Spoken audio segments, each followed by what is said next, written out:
Hello and welcome to another episode of Between the Studs. I am your host, Daniel. I'm Randy. And I'm Wyatt. And we are back again with another episode review for LEGO Masters Season 5. This time we are discussing Season 5, Episode 3, and this was the Jungle Waterfall Challenge.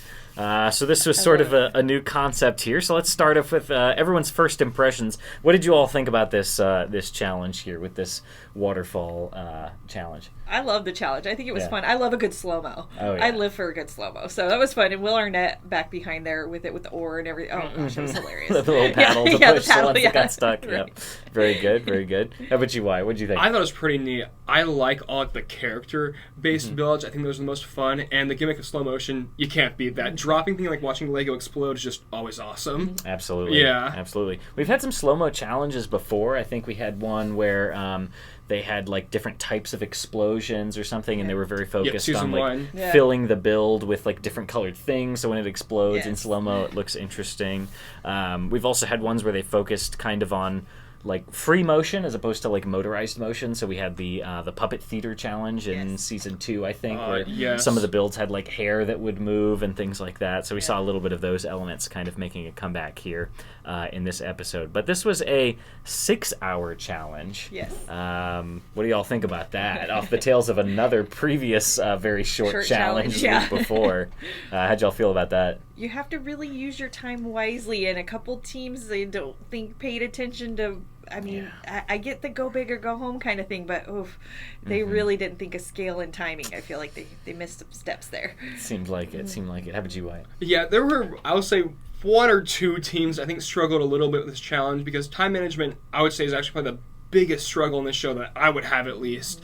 And seeing like the timer get down to like even like 2 hours, I was looking at some builds and I'm like, was that footage from like an earlier like part? Like I don't know. There's a couple times you gotta wonder. Yeah. There was an interesting disclaimer at the end of the episode too. I noticed in the credits. It's probably in all of them, but it mentioned something about contestants may have had additional building time not depicted. The show is edited, but there may have been building time like outside the advertised timing or something. So I don't know. Surely, because it was all written in very legalese. I will say you'll see a couple episodes.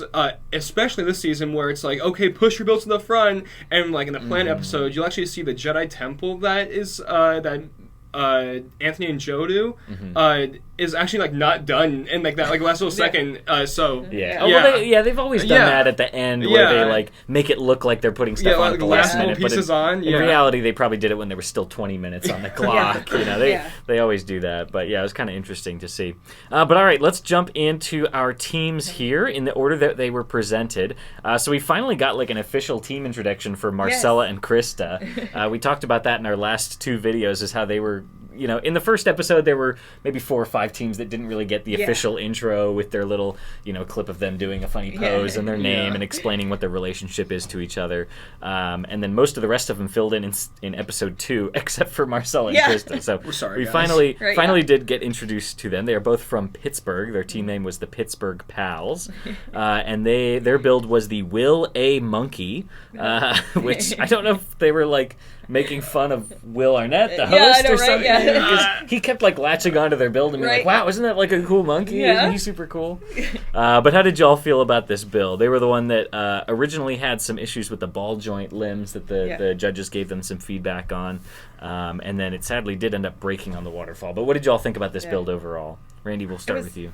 It was very blocky. Very, very blocky. And you could just see from the beginning, I don't know how they thought that was going to stay on the surfboard. Yeah, it had like a big green leaf. And I go, it was really cool. I like the idea of it. I go this, and then the board got bigger, and there still just didn't. I mean, I think there were just like 2 connection points to hold that thing on there, and so that was unfortunate because I think it would have been funny to watch it go over. But and when those judges give you critiques, you really got to listen because they're telling you for a reason. Yeah, I mean, overall, I think they did a good job listening to the feedback that the judges gave them, because the judges said, we see you using the ball joints, which we are worried are not going to be strong enough, and they did swap those out in favor of brick built, and they said that the surfboard didn't look like wide enough to support it, so they did widen the surfboard. I just think with those pivots that they made, it ended up still not being very strong because they kind of changed their design midway through. How about you, Wyatt? What did you think about their build overall? I think just conceptually, I wasn't the biggest fan.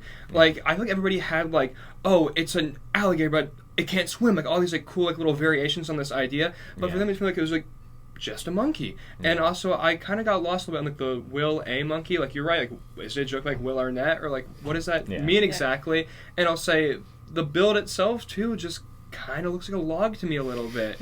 I understand, like, what they were going for. The ball was just having, like, you know, flail around on its way down, but, like, they took the feedback, which is good, but it just kind of left it just sitting there for me. And a couple builds did have that issue for me, but this one, most prevalent, just kind of like laid down the waterfall and broke. This one did pretty severely collapse at the top before even going down. But overall, I think their kind of facial expressions on the monkey looked pretty good. But the structural integrity, unfortunately, was just not there, which was pretty important to this challenge. All right, moving on. Next, we had Ben and Michael, of course, the brothers, and they built the Farmer Float, was the name of theirs. The little farmer with the wiggling arms. So, what were y'all's first impressions of this build? That made me giggle. Sorry, I'm sorry. I jumped right in there. Sorry, Wyatt. Go for it. Oh my gosh, it was so... those arms started going, and I was dying. It was really so good. Funny. Yeah. At first, I was kind of like it was going to be too busy, but the log raft they made and everything for it just came together. It really did. But those arms started going, and I was laughing. Absolutely. What about you, Wyatt? I thought it was fantastic. These guys have actually probably my favorites in episode 1, I would say. Like, the clear focal point of the farmer, again, like, flailing around, but then, like, the reason he's doing it is because the pigs are falling out of the raft before he is such a cool, like, little bit they have going on. And I agree with Randy how, like, I thought I was like, oh, this have, like, too many hats, but in execution, it looked fantastic. I thought it was a very cool build. I think most of these teams were building, mostly with the focus on the way it would look while falling through the air and while exploding when it hit the bottom. But Ben and Michael also made it very interesting as it was approaching the end of the waterfall. Like, it was really building suspense as you're watching him, like, panic and freak out. So they were really taking advantage of the whole time period there. But that worked really effectively. I really liked the way that the pigs kind of, like, broke through the fence as it, like, started leaning forward. So, really, really fantastic. Great character design and storytelling as well. So Ben and Michael really knocked it out of the park for sure. Next up was Maya and Jamie, the dad-daughter combo, who we also learned were both hospital EAs, which is why they were both wearing scrubs. I was wondering. So they are father-daughter, but also share the same job. So there's a lot of interesting kind of double relationships going on here with these teams. But they built Percival the pig, the other team with pigs. So we had, what was it, a pig off? A pig off, or no, they don't oink off. An oink off. Snort off or something? Because I messaged Daniel, I'm like, oh my gosh, And my husband walked in, he's like, what are you watching? Because he was just listening. How do you explain that? Show mommy how the piggies eat. But theirs was pretty good. Their build ended up kind of doing a flip as it went over the waterfall. But what did you all think about the build overall? Go ahead, Wyatt. I'll be honest. Cool build. The face really did kind of put me off. I like big wide open eyes. When they first started working their build, they were showing the pig face off to Will. Something about it did not sit right with me. And I'll say, good build, but it did feel a bit blocky to me. Like, just very square. It kind of looked like a Minecraft pig a little bit to me. But I do think the expression was kind of neat going, like, that pig, like, looked panicked. Now, was that intentional? I'm not sure. But, I thought it was a little bit blocky. Wasn't my favorite of the episode, but the facial expression was pretty neat going down. It seemed like a lot of these teams kind of got hung up on building the boxes. I don't know if it was because they wanted it to be able to smash apart easily when it hit the bottom, but they mostly seemed to be doing sort of a hollow box using snot bricks and several plates as opposed to, like, brick building something. So I don't know if that was, again, so they wanted it to be kind of structurally weak so it would explode in a satisfying way. It is, like, for the challenge, like, making it make its way down the waterfall and explode. I suppose it is also a faster way to get a lot of volume very quickly. I do have to remember that as part of the competition as well, not just looks. It did result in a lot of very boxy builds. But how about you, Randy? What did you think about this one? The Minecraft dachshund pig was really cool. That's a lot. It was. I'm like, why is it? It felt long, and it felt more of like a dog snout than pig. Okay, I wanted more, the smoosh snout. I'm glad that wasn't really just me. Okay. I thought it was maybe because they made the ears going backwards. The ears were great. Like I love the ears. It looked like a wolf or something to me almost. It looked like a pink wolf's head. all I kept thinking was it looks like a Minecraft dachshund pig. Yeah. So I like their idea behind it, and I wanted a curly tail, and none of it had curly tail going. You know what I mean? Yeah. Well, I'm not really sure about the anatomy of where a tail attaches to a. It doesn't matter. Just stick it on the butt. Stick it on the butt. That was so great. Hilarious. That was Marcella and Chris with their monkey tail. Yeah. But so maybe not the best pig in the room, but they did end up being fine. The flip going over in the smash was good, though. And the hat did come off was pretty good, too. Yep. All right, next up was Sage and Ian, the pair of siblings, and they built the See Ya Later alligator, which I thought was one of the better builds in the room. I was surprised they didn't get into the top 2, but what did y'all think about this one? That one was my favorite, actually, of all of them. It was my top pick. I think how they built it kind of leaning back a little bit, the head. When it went over, you got that full expression of, if you're falling back, and I thought it was great. That was one of my favorite ones, with the oar and the inner tube. Oh my gosh, I thought it was hilarious. Yeah, I thought it was fantastic. How about you, White? Oh, it was my favorite. Like the swim trunks and the how to swim book. Yeah, the storytelling is a great bit. And holding the 2 pals going... down, it was fantastic, and the actual explosion of him hitting the ground was so satisfying as well. All around great build. But no, I think this one was fantastic. The sculpting was great. The posing, again, obviously the big wide open mouth, the wide open eyes, the arms behind, the big long tongue trailing behind. It was a very great kind of cartoonish look, as you mentioned. The book with how to swim, so the storytelling was there. I really think this should have been in the top 2. I was kind of surprised that it was not, because the top 2 was picked by the judges. We'll go ahead and mention it now. The top 2 teams we had were Ben and Michael and Anthony and Joe. So Ben and Michael, we already talked about, had the farmer float, which was fantastic. I think did deserve to be there. And then Anthony and Joe, this is our next team, so we'll go ahead and talk about them. This is the gym coach and band director, and they built Lenny the Lazy Lion, which was a great build, but I still think not quite as good as Sage and Ian's, maybe. But maybe they were trying to spread the wealth here with the wins. But how did y'all feel about Lenny the Lazy Lion? I thought the gimmick of the waving man in the air was pretty cool, but I kind of felt like not much went past that, which is why actually I'm probably inclined to enjoy Sage and Ian's build when we get to them a little bit more. Just, it looked great going down, hilarious, but I was left again feeling pretty boxy, and all there was to the story is kind of like him laying down the float, the steak, and the hair going over the place. I want a little bit more, kind of. Yeah. This may be one of those situations where there were more rules that we didn't get to hear about, and that's something that the American version, North American version of Lego Masters has not always been great about, just because it's in a shorter format. We don't get a lot of that explanation, because the judges kept using words I remember Amy at one point said something about your activation, so there may have been requirements for the number of types of moving things or something as they go over. So I wonder if they ended up getting into the top 2 based on the types of things that they had. Because they had the moving hair, they had the drink that spilled, and he had a snack or something that flew off. So I don't know if it was a very technical reason that maybe we didn't understand that was why. But I thought Sage and Ian's sculpt and actual building style was much better, at least based on what we know about the challenge. I will say the belly was a pretty cool little addition. It made it not feel as box, just a little minifig, almost brick built to me. I thought that was pretty cool, and the snack and everything, the drink, I forgot that part, but for sure. I think at one point in one of the judge check-ins as well, they had sort of a connection issue with the head that wasn't staying on either. That looked rough. It should have balls. It seemed like they adapted and kind of overcame that. Did you have any other thoughts about this one, Randy? I really liked the hair. I think the slow-mo was great. I didn't get lion. I don't understand. Other than I know they said the hair. Fair, I was could have been a Cocker Spaniel going over. Yeah. I just didn't get lion. The rest of the body didn't feel very lion-y. Yeah. There wasn't paws, or I don't know. I just didn't get lion. Yeah. But I love the hair going over. I thought was very cool. That's fair. So, slow-mo was good. They were not the only team that had troubles with their character readability from across the room. So our next team was Alex and Tone, who were the brothers that built Daniel the Dragon, which was a great concept. Yes, great concept. Great name too. Yeah. But love the name. Their biggest critique from the judges was the readability of their character, and I think some of their sculpting techniques. It was fairly hard to tell that it was a dragon. But what else did you all think about this one? I don't know what the hands were. I kept trying to figure out. I even paused it to try to figure out what was happening there. Yeah. And I don't know if they ran out of time because there was just no head at all, really. And so it was interesting that Alex and Tone and Marcella and Krista were the teams that were paired up last week, who were the bottom team but ended up not getting sent home, and they were the two bottom two teams this week.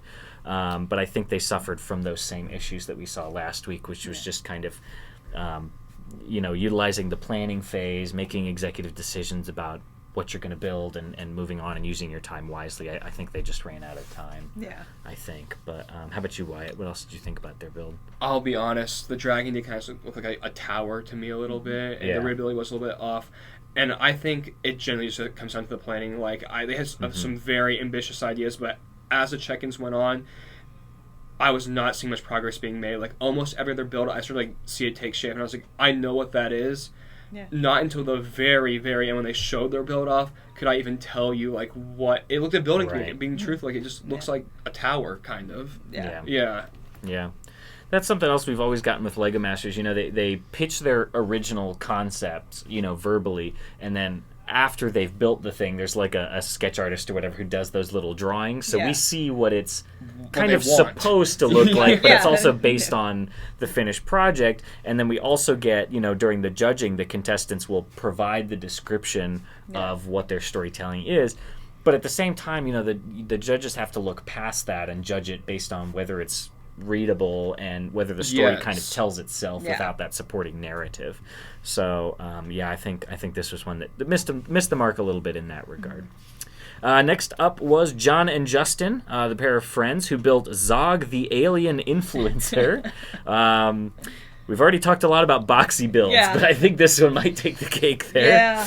But what were your all's impressions of this one? I'll say this one actually would have kind of won me over if his tendrils did something. Like, when they first showed it off, I thought, I was like, oh, this would be amazing. I thought they had, like, connected, like, some sort of, like, balls around something, they flail around all over the place, like, all these cool tendrils. Yeah. And then they push it down, and it does nothing. Kind of just exploded, Like, I do appreciate how the eyes follow you down, and the Rick Masters made sure to point that part out, but beyond that, he's just a pinata. I was a little disappointed. Like, I genuinely thought, like, his tendrils did something. So well, speaking of pinata, I noticed that as it went over, the top lid, I guess you could call it, just kind of started peeling away with the eyes. So I thought for sure, and maybe I was just remembering that original challenge a couple seasons ago where they blew up the buildings and they were all full of slime or glitter, or there was one where they would like put different pieces, like colored pieces in it. I thought for sure when he hit the bottom, because he was very purple, I thought maybe they were going to pick a contrasting color and fill him with like transparent neon green parts or something, so it looked like alien slime or blood or something. And I don't think he really had anything inside, as far as we could tell. So kind of like finding an empty pinata at a kid's birthday party. It was a little disappointing in that regard. But how about you, Randy? What else did you think about this one? Yeah, I agree. I like the mouth they put on it. I think that was funly animated. Really nice cartoony style. I like the color choices, but it was just a square going down. It was just a cube, unfortunately, with the tentacle. Like I said, had it actually moved or done something, but I don't even think they looked that great, and they didn't look like scaled correctly. I don't know. It just didn't. It just didn't work for me. That's fair. And also the concept, it was a lot. I could not see that just by going on the waterfall. They had to explain a lot for me to understand. Yeah, the whole thing with the selfie stick. It's a little convoluted.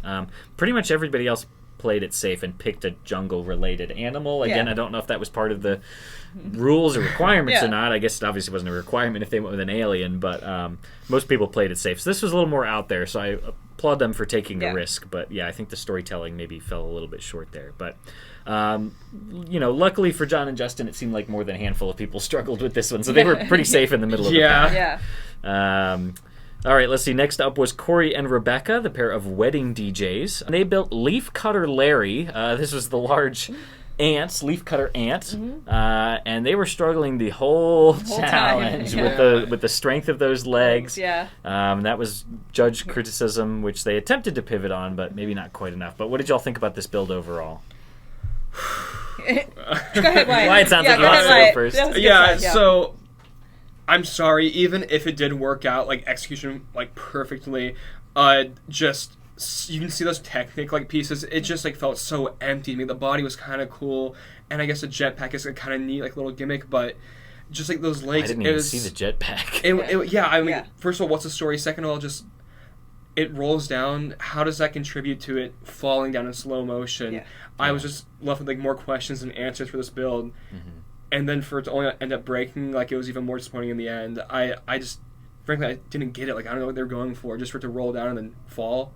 Yeah. Fair. How about you, Randy? If you're making an ant, why did you need to make it so giant that you knew it wasn't going to work on those legs? Yeah. And no matter what legs they put on, I mean, and why is it roller skating in the jungle? It was just, I don't think the concept was there. And the execution certainly wasn't, but you just were like, it's never gonna make it. And you just, I don't know why they didn't scale down when they were told about the legs. I'm left wondering, what did they change? Because I could not tell what they changed from like their first idea. So they had some Technic beams that kind of went up and then down, and I think they added like a little short kind of bridge to reinforce the joint, because it was the joint. I think that's such a small fix that I am left wondering how they thought that was going to fix the build. Yeah. I am inclined to disagree with y'all a little bit here. Okay. I really like the direction that they went with the build. I think the sculpting of the ant was fantastic. I think the leaf that they built that it was eating looked really good. The color contrast that they had was really fantastic, which I think the judges gave them some feedback on. They had the green with the leaf, the kind of red body of the ant. I think there was some yellow in there. I think the thing with the roller skates was kind of cool. I don't know, maybe it conjures up imagery for me from like Harry Potter or something, of like the big spider wearing the roller skates and like its legs are slipping out from underneath it.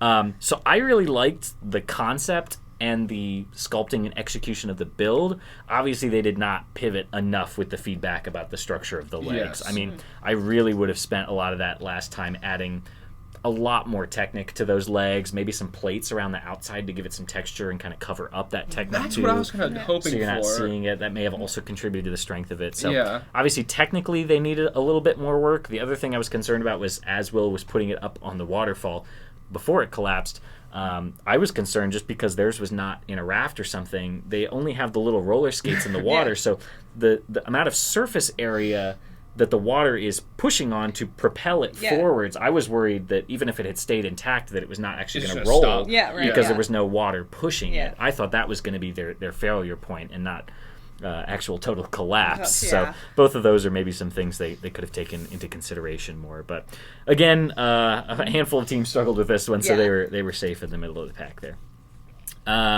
Next up, a couple teams that we really didn't check in at all with in the middle of the thing. We didn't really see them till the end of the build. But Nikki and Britton, the pair of sisters, we heard them mention a couple times throughout the episode they were building a caterpillar, but we didn't really get their little like cartoon drawing and then pitching their concept. But their build was Kerfluffen the caterpillar. So this was the large green caterpillar who had lost his shoes in the river. But what did you all think about this one? I don't understand the shoes in the front, and I don't think it executed well. Because when it pushed forward, they didn't, I don't know, it was, I wish they would have put it maybe out to the sides, like in falling back, but I thought the placement of them in the front was odd. I actually didn't mind the caterpillar. I thought it was kind of cool how it was sectioned to go over the waterfall, but the shoe placement was odd to me. Being in the front, because you didn't get that like with the hair going back with the lion. It just all kind of bunched up, and I don't know. So they explained it in their story when they gave the verbal presentation, but it didn't really read. It wasn't a standalone kind of strong storytelling aspect, but they did explain it where it was like he was off on the side of the riverbank, and he had like a rock in his shoes or something, so he was taking off all of his shoes, and before he got to the last one, the rest of them fell in the river, so I guess it was like he was jumping in the river to chase after the shoes, so that was why they were like going over forward before the caterpillar, but the caterpillar did end up getting stuck a little bit. That was one of the ones that needed a push. But, what did you think about their build overall, White? I thought it was a pretty like cute middle of the pack build. I enjoyed the sculpting, and once they told the story, I was like, okay, yeah, I get this. I like it. It's kind of a very hungry caterpillar, like kids story. I enjoyed that, but again, personifying the caterpillar. It got stuck, and we'll have to kind of like push with the oar off a little bit. And that was me a little bit disappointed, but the actual build itself, I thought was pretty neat. Yeah. They had a good idea with like segmenting the caterpillar so that he would kind of curve as he went off, but that's I think why it got stuck was because it happened too early. It bottomed out a little bit, I think. So, But overall, I think it was a pretty effective build. I think the sculpting was fine. And again, kind of a middle-of-the-pack build. Finally, our last team was Anne and Luke, the mom and son combo. And they built Sylvester the sloth, who was hugging the beehive. This was one of the teams who did not build a very boxy build, but it was mostly brick sculpted, but it kind of ended up looking a little muddled and chunky maybe there with that beehive. But what did you all think about this one? I'll say, I think it looked a little bit busy before it went down the waterfall, but when it went down, it was quite cool. Like I kind of enjoy the slots of holding on deer, like flipping around and exploding, because this was a big build and it left like quite the impression when it hit. Oh yeah. But the build itself, I am inclined to agree that's a little bit busy and it's kind of like chunked off a little bit. Yeah. But it was very satisfying to watch it go down, so I feel like the challenge succeeded in that front for sure. Yeah. I think the sculpting was just a little bit rough around the edges. I think the judges' feedback was like, had the opening on the beehive been placed differently, we might have gotten more of those bees coming out. These were also the bees that Anne dropped after she tripped over over Ben's foot.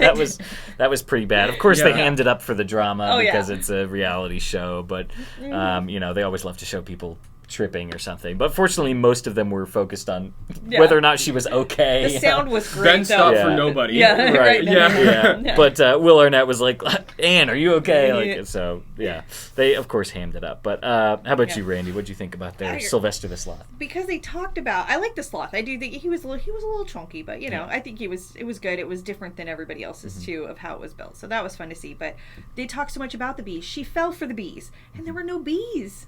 There were no bees. There were like a couple. It was stragglers, just, So I agree that, I wish I would have seen the bees more, but I think it was still a fun build, and it was good when it smashed. Yeah. Yeah. I think the bees could have worked better, too. I think they were planning maybe more for the sloth to fall, like, flat on its back so that the bees would come. I was envisioning, like, Hunger Games when the beehive smashes and the bees like go flying everywhere. But I think because it ended up doing a flip, it kind of just fell and squashed on top of the beehive. So they didn't. The opening wasn't enough, so nothing poured out really. That seemed to happen with a lot of the teams because it went off the waterfall and did a 180. You were mostly looking at the bottom of either the cart or the raft with the wheels sticking up, which is a pretty solid chunk, and you didn't really see the build underneath. Like the dragon, I didn't see any of the jewels spill out at all. Like I know that's the whole gimmick of the build, and I did not see them. I think a lot of them.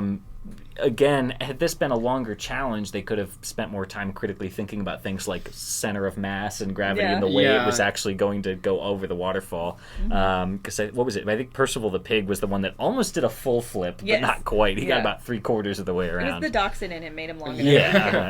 So I think most of the teams should have planned to either have it go straight off or like try and do a full flip. We ended up seeing a lot of half flips, which resulted in not a great finish there as it reached the bottom.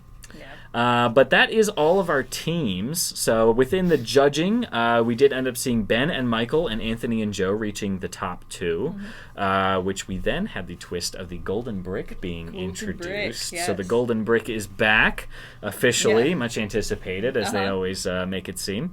With the surprise twist of the second chest, very a la, I don't know, like Goblet of Fire or something, when it spits out another name, or in this case, prophecy here, or rule set. It spit out a second chest saying that the contestants would be voting on who would receive the golden brick. And that was all of the other teams except for the ones who had already been determined by the judges to be in the top two voted between the two of them. And it was seemingly unanimous. It was unanimous, so it seems like pretty much everyone, maybe genuinely or disingenuinely, voted for Anthony and Joe as the winner, or as who they wanted to receive the golden brick. Maybe not necessarily the winners of the challenge. It seemed like winning. I don't know. What did y'all think? What were y'all's impressions? Do you think everybody was voting because they didn't want Ben and Michael to receive it, or do you think a lot of these teams really think that Anthony and Joe won the challenge? Robbed. Ben and Michael were robbed. I mean, in some of the confessionals, some teams quite literally said that Ben and Michael don't need any more help, and they don't need the golden brick. So I kind of felt like there were some people pity voting for like Anthony and Joe a little bit. I wasn't the biggest fan of the teams voting on it. I think like the golden brick is something you earn through your judging, like your abilities as a builder. So it was a little bit lame to see people kind of just like vote against Ben and Michael more than they were voting for Anthony and Joe. I think so.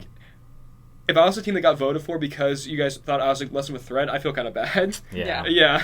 I don't know. I don't think they really showed They showed Anthony and Joe's reaction about being proud to win the challenge and be in the top 2 and everything, but they didn't really make any comments about that. But I don't know. Did you have any impressions about the voting twist, Randy? I love, as a lifelong Survivor fan. I was gonna say it's very Survivor. Love that they had to write it and then just show it right there. I did love that part. That it wasn't like some confessional, like nobody knows how everybody voted. A lot of them. I think it was John and Justin. One of them said something to the other about like, "Hey, hold that close to your chest." Like, they were trying to do anonymous voting, and then they just like they outed everyone to show everybody. So I love that part of it. Everybody just had to show it, but I think it takes away the point of the golden brick when somebody gets it not for earning it. So that was a little bit like, I don't really like that part of it. I'm like, oh, and I feel bad for that team because it's like, that's got to kind of suck to be like, well, we gave it to you because you're not a threat. So, we as pretty hardcore Lego fans always like to encourage the show to be more about build quality and skill rather than drama and twists and intrigue. But of course, that is more the direction that Fox is taking the show, at least for the North American audience. But I'm inclined to agree. I don't think it was necessarily the right move.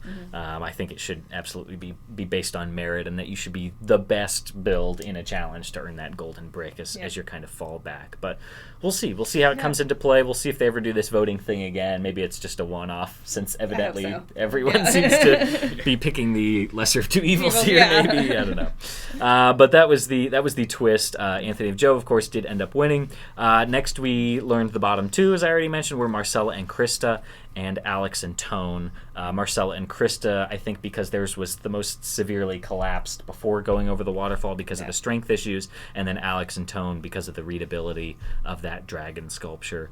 And they did end up sending Marcella and Krista home. I think probably just because theirs more severely did not meet the requirements of the challenge, specifically per the rules, because it broke the most severely. While there were some other ones that got stuck or had some minor collapses, I think these were the correct 2 teams for the bottom 2 in terms of the overall builds and the severity of their issues. As for which one should have gone home, I think it was kind of a toss-up either way. They both kind of fell a little bit short for very different reasons. But how do you all feel about the bottom 2 and the team that ended up going home? I think they chose poorly. I think the other team, I think the dragon, I don't think it meant anything. Whereas at least the monkey, it was a monkey. They didn't know where to attach the tail, but that's okay. And I go, but it looked like a monkey. There was some character to it. There was no character in that dragon at all. So I just feel like I don't feel like the dragon gave anything. So I kind of feel like that one should have gone home. Yeah, fair. How about you, White? I'm actually inclined to disagree a little bit, mainly just because the dragon at least made it over the waterfall. Yeah. I feel like the judges here, for better or for worse, were more so judging on could you fulfill the requirements of this challenge and less of their abilities like as builders, which I don't love, but that is in the nature of this show and this challenge. And the monkey just already it was a pretty underwhelming build, and then it didn't really do anything. At least the dragon kind of made it over, even though the gimmick of the jewel spelling out, as I said, I didn't really see. So I do think this one was warranted, and I would say these 2 were the weakest teams, and I wouldn't be heartbroken if Alex and Tone went home instead. I think they both fell short in different areas. I agree. It's very up to the different ways that you choose to judge it. It seems like the judges, like you said, do judge it based on whether they succeeded at the specific challenge, which I think is why they sent Marcel and Krista home for the collapse. I tend to judge more based on their overall build quality and whether I think they should come back and show more potential for the future, and what their overall quality is as builders. But again, I think this one could have gone either way. So there was one more thing I wanted to mention here. So the costuming for this episode I think was very good. We got to see Will Arnett in sort of a Indiana Jones or maybe even Johnny Thunder kind of thing. There was a little gag with a whip where he cracked it. Brickmaster Jamie was wearing kind of a bow tie that reminded me a lot of so Dr. Kilroy from Adventurers. So maybe Amy was supposed to be like Gale Storm or something. So there were some cool kind of Adventures Indiana Jones jungle tie-ins there with the costuming, which I think was their costuming fun. This season has just been a 10 out of 10. Oh, yeah. I love it. Yeah, I love it. Yeah. So sadly, we did see another team go home this week with Marcella and Krista, but we will be looking forward to what the rest of these teams are up to next week in the Wicked Challenge. So this will be our second sort of licensed challenge this season. But what are y'all looking forward to with the Wicked Challenge? I saw some really good-looking builds. So excited! Yeah. Oh, I'm so excited! It looked like potion books, and I love it. It's very me. Yeah. Yes, I thought it was really cool. I heard Will Arnett say that like you're making a build and you're hiding something inside of that. Yeah, like a magic spell or something. Yeah. I saw something almost like a shadow box one of the teams were working on. I was like, what could that be? But I will almost say, like a huge like witch's hat. Yeah. Stuff inside. I don't love whenever they do licensed episodes. I know it's the nature of the show, and those bring in viewership, but I am quite excited for this one. Yeah. I think this will be good. Based on the size of a lot of these builds, I think it should be a longer challenge. I hope so. Refreshing after two very short ones. Yeah. Give the teams a chance to prove themselves. That being said, with some of these larger builds, I'm not sure if they were actually like building all of these from the ground up themselves, or maybe if they're given something to integrate something into. I hope that's not the case, and that a lot of these builds were fully built from them. But just based on the size of them and some of the sculpting techniques that were going into them, they may be. They're either going to be really good if the teams did build them, or it's going to be a little disappointing if they provided them an object to adapt or build into. Because they already did kind of that in the first episode. They got half the the planets planet. and stuff. So, I don't know. We will have to wait and see. But either way, I'm excited. It sounds like they got maybe some Jeff Goldblum voice quotes to do the big head of the Wizard of Oz. I think they set you up for a teaser gag where Will was like, "Hey Ariana, yeah, your friend Ariana, right? Ariana." But of course, in Will Arnett fashion, it's just gonna be like, Fig. "Oh yeah, they're just gonna be like, oh, she's not here. I couldn't get it." But that's very Will Arnett kind of humor. But anyway, we will be back next week to cover that Wicked episode. But thank you all for watching this week. Thank you, Wyatt and Randy, for joining me to talk about episode 3. Yes. Next week will be episode 4 with the Wicked episode. But thank you all for joining and watching this episode of Between the Studs. Please hit that like button down below before you head out, and consider subscribing if you've not done so already, if you want to keep getting more LEGO Masters coverage this season. And we will resume our regular Between the Studs style episodes after the end of this season. It's also worth mentioning there's another active season of LEGO Masters Australia going on currently, which is a Grand Masters of the Galaxy. They've done this once before, which it's not really like a tournament of champions, but they bring people in from different countries. So they've got teams from Australia and Finland and Sweden and Canada and the United States. So I know Paul and Nolita are representing the United States, and Nick and Stacy from season 3 or 4. I don't remember that. They won their season either way, but they're representing Canada as well. So we won't be bringing any coverage for that because it's a little hard for us to watch here in the U.S. still. I think you need like a VPN or something to watch it, but worth checking out if you are able. But thank you all for joining us on this episode of Between the Studs, and we will see you next time. Take care. Bye-bye, everybody. Bye.